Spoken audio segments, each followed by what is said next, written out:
What's up, guys? Chase here with Own Boise, and I'm super excited because we've got the market dynamics through the end of May 2020 hot off the press, and I'm going to be breaking them down right here with you. Now, I know for some of you these videos are way too long, way too many numbers, and you won't watch. So here's the bullet points for those of you that this is too long, won't watch. Number one, inventory's down month over month 7.5% and 10% year over year. So we have even less homes today than we did last month and the same time last year. Number two, pendings are up huge month over month, 37% increase. So the market is bouncing back from COVID-19 in terms of activity. And then number three, home prices are up 4% year to date. So those are the three main points from this. Now, if you want to know what my prediction is on the market short term and long term, stay tuned and watch the rest of this video.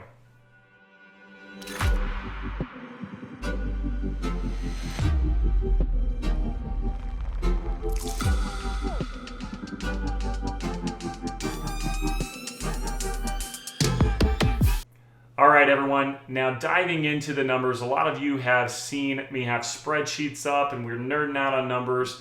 And for some of you that are going to miss that because we're going to be doing things a little bit differently now, I want you to know that in this description, we put a link on how you can download the market dynamics and nerd out on them to your heart's content. Believe me, I am with you. I want to be looking at every bit of the numbers. Check it out in the description. By the way, while you're doing that, be sure to give us a like and subscribe for future videos. We love to share this stuff with you, and we really appreciate you guys being engaged and the support. So thank you so much. Now, diving into those numbers that we talked about, inventory's down month over month 7.5%. Yep, we went from 720 listings at the end of April down to 667. And the same time last year, we are actually at 746. So inventory is lower. Now prices are up 4% year to date, which is $376,801 is our average price for the Boise area and Ada County. I mentioned pendings being up 37%. We went from 704 pendings at the end of April to 966 at the end of May. So the market is bouncing back, and you asked for my predictions, or I told you I'd give you my predictions short term and long term. So here's my predictions as of right now, short term.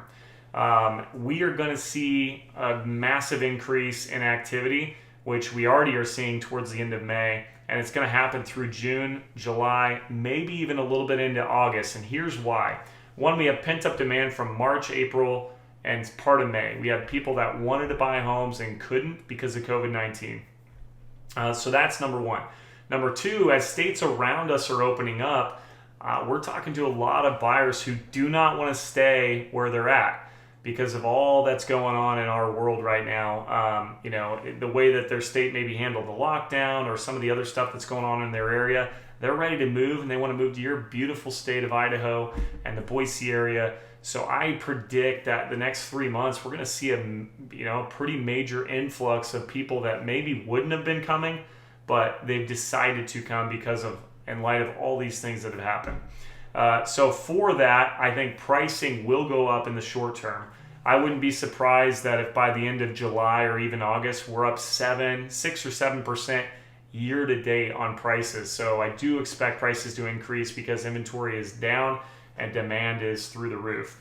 Now, long term, I told you I'd give a prediction on that. There's a lot of things going on in the economy that we just don't understand yet. So if I was looking long term, like, let's say 12 to 24 months, what's going to happen in real estate, which is pretty long because I don't have a crystal ball and I don't think you do either.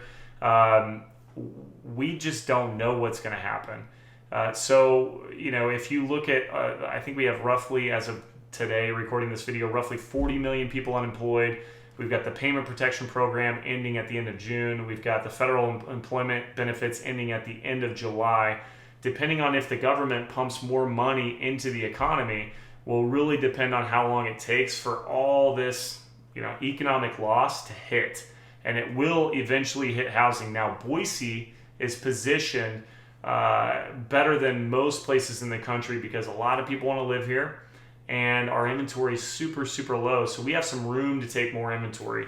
One of the other numbers I'm looking at is forbearances. Right now we have about 5 million forbearances throughout the United States. That's almost 9% of mortgages. So we're keeping an eye on that number, because if those people cannot make their payments on their home, they're either going to have to sell it, or potentially it goes and becomes distressed, either with a short sale if they don't have equity, or a foreclosure if they decide to go through that process.